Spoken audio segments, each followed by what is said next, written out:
हमारे सरपंच साहब के सुपुत्र कुमाराम जी देख रहे सारा काम है। पंचायत समिति के यहाँ के सदस्य हमारे कुमाराम जी, अमित खान जी सरपंच साहब तीसरा, मुमताज खान जी भाई मुन्ना भाई हमारे पुराने प्रेमी, मुमताज जी, हाँ मुमताज मुन्ना भाई राघवेंद्र जी मिर्जा, मुन्ना भाई राघवेंद्र जी सुबह से थे। मैंने कहा आप आराम से राघवेंद्र जी हम 3-4 मीटिंग कर लेंगे।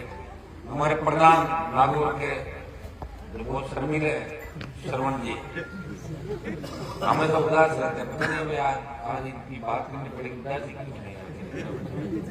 लेकिन इनको मैं धन्यवाद इस बात का दूंगा कि अभी तक मुझे छोड़ के नहीं गए, बाकी करीब लोग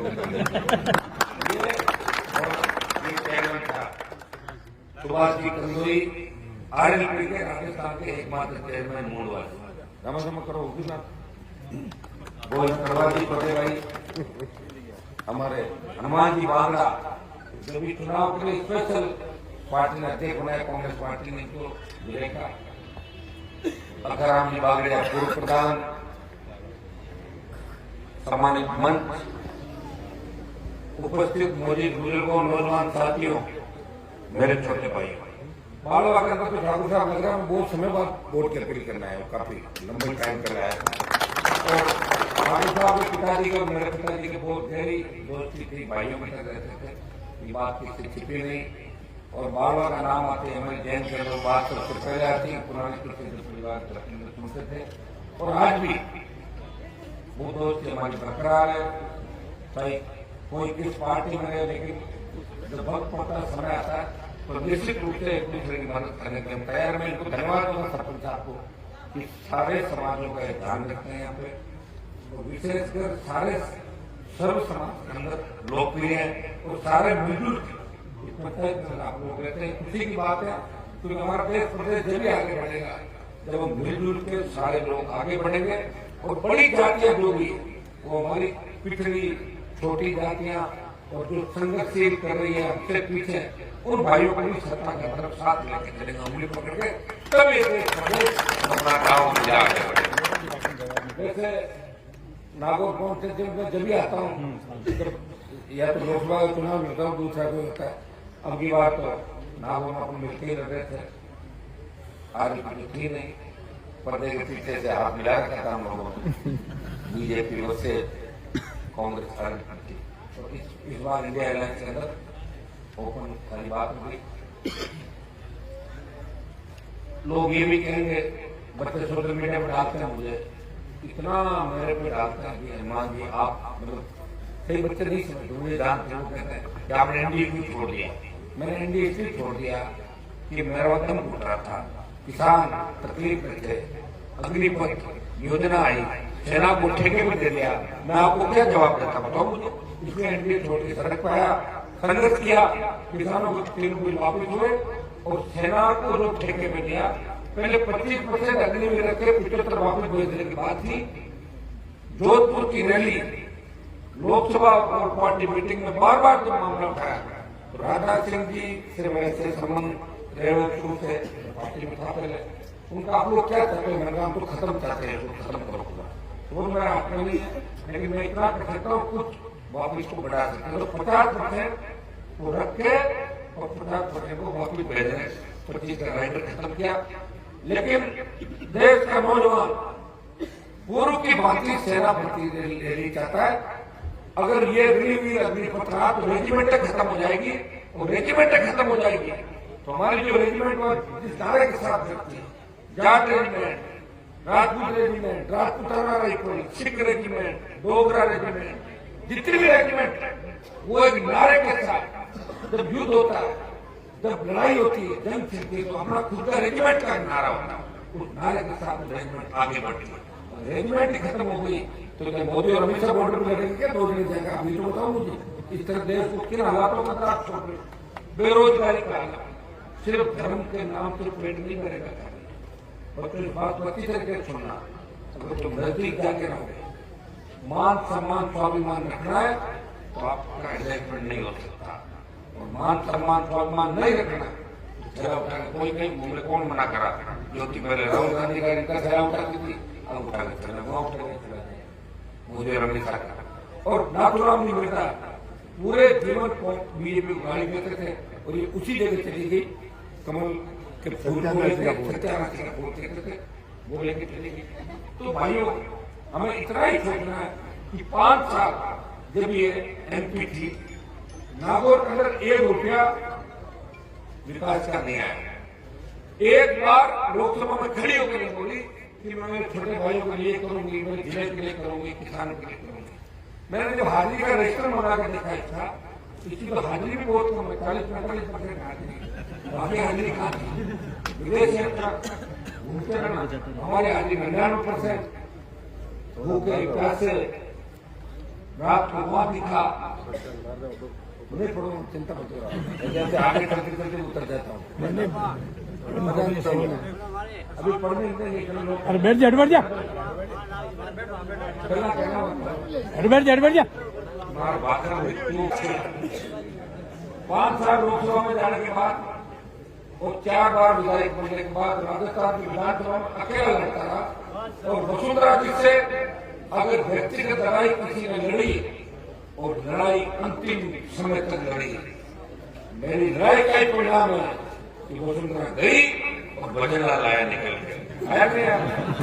मुख्यमंत्री और भजनलाल की छोड़ी तो खाना बनाने का काम करते, खाने का रखते थे, कौन रहता आएगा उसके खाने का प्रबंध कौन करेगा? भजनलाल इतना खाना बना दो, जी सर खाना बना दो, वो सीएम बन गया।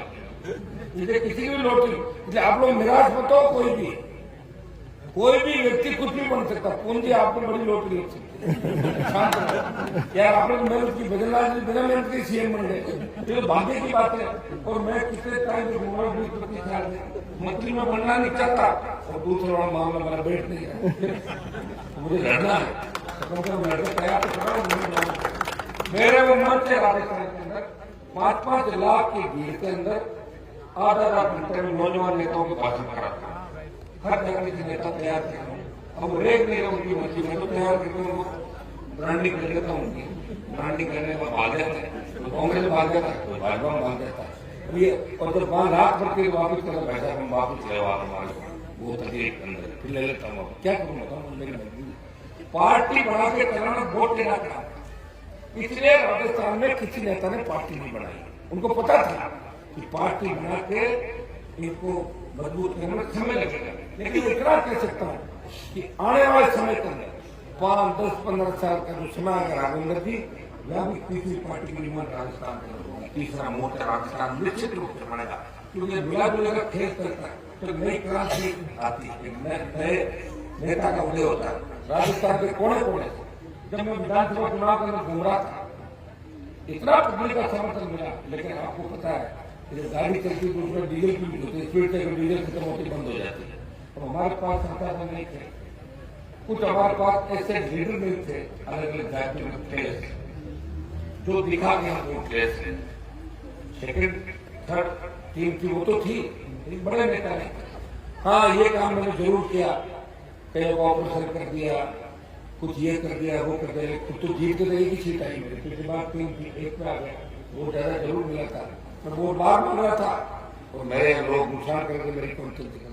ये संघर्ष लड़ाई है, मैंने आम आदमी की लड़ाई लड़ी है, मेरे पास कोई भी व्यक्ति आ गया, मैंने काम किया और किसी भी जाति ने अगर हनुमान बनवान को याद किया तो उनके लिए लड़ने के लिए पहले पूछ लेता हूँ, भाई तैयार हो जाओ आपस में, कहीं ऐसा लोग मुझे भी बुला लो, लड़ाई भी ले लो, कहते साहब तैयार है, ये मैं आ गया। लोग तो इससे छोड़ के जा रहे हैं, मैंने एक जगह को पूछा छोड़ के क्यों जा रहा, बता तो सही, बोले मैं भूख नहीं मर सकता। क्यों? कि यहाँ तो आप तो खाते हो, खाने देते, इसलिए बगल में जाके कोई खाते नहीं, तो उसकी बात तो सही क्यों कह रहे थे, क्योंकि सारे मान नहीं होते थे और हर कोई भगत सिंह नहीं होते। उन्होंने कुर्बानी दी, फायदा जवाहरलाल जी नेहरू को मिला, आजादी के आंदोलन में सही दूसरे लोग हुए थे, फायदा जब देश आजाद हुआ दूसरे लोगों को मिला। हनुमान बेनीवाल के संघर्ष का परिणाम नौजवान नेताओं को मिलेगा राजस्थान के अंदर। हर समाज, ये बड़े आपके जो राजा महाराजा थे वो आम राजपूत को नहीं पूछते थे, लेकिन जब संघर्ष चला तो मेरे को नोखा खोटन के बच्चों ने कहा साहब आपने हमारे फायदा का डेमो कैसे कि फटाक से फोन आ जाना घर से कि मना कटे और 20 छोरा भेजू जो हनुमान जी शायद आ सके या हनुमान जी छोरा आ सके। हर आल लड़के की पूछ कराई मैंने बराबर तो गलत है। तो ऐसा है जब आपके टिकट वितरण में बताओ, इन टिकट वितरण के अंदर आम व्यक्ति को कहाँ टिकट तो राज परिवार में गए सारे आम व्यक्ति का तो खत्म हो गया मामला। इसलिए भाइयों संघर्ष करो, आगे बढ़ो। तो मैं इतना ही भरोसा आपको दिलाता हूँ, मैं जैसा भी हूँ आपके साथ हूँ। मुझे आपने परखा है, देखा है, लड़ते हुए देखा, बुमराह के अंदर आपने देखा होगा। मेरी शादी की सालगिरह थी, मैं तो वोट के लिए नहीं गिरा रहा मामला। 8 बजे गया, वापिस गया, समय पर नहीं आता, लेकिन मेरे मन को तसल्ली है कि उन बच्चों के लिए प्रयास नहीं किया। प्रयास का परिणाम ये हुआ कि बाकी सब लोग उठ खड़े हुए, हनुमान जी तरह हमें भी करना।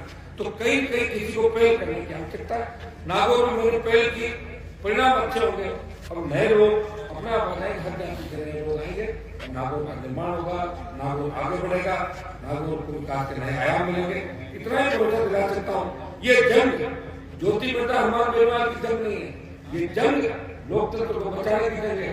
अमित शाह मोदी का घमंड चकनाचूर करना नागौर करना है, ये संदेश है। हरियाणा के अंदर जिसको विदा कर दिया और बार 3 बार हारने के बाद भी 4थी बार पैसे के दम पर जीतने के लिए आई है, उसको नागौर के लोग स्वीकार नहीं करेंगे।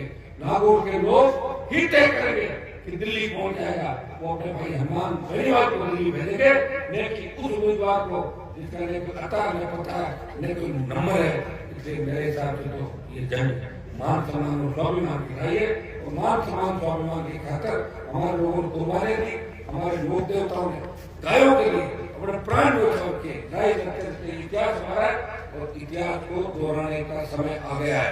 उठो, अपनी ताकत को पहचानो और आपका भाई किससे लड़ रहा है ये बात भी आप देखें। और इस चुनाव में मुझे नहीं लगता किसी आदमी को कोई अड़ने वाली बात होगी।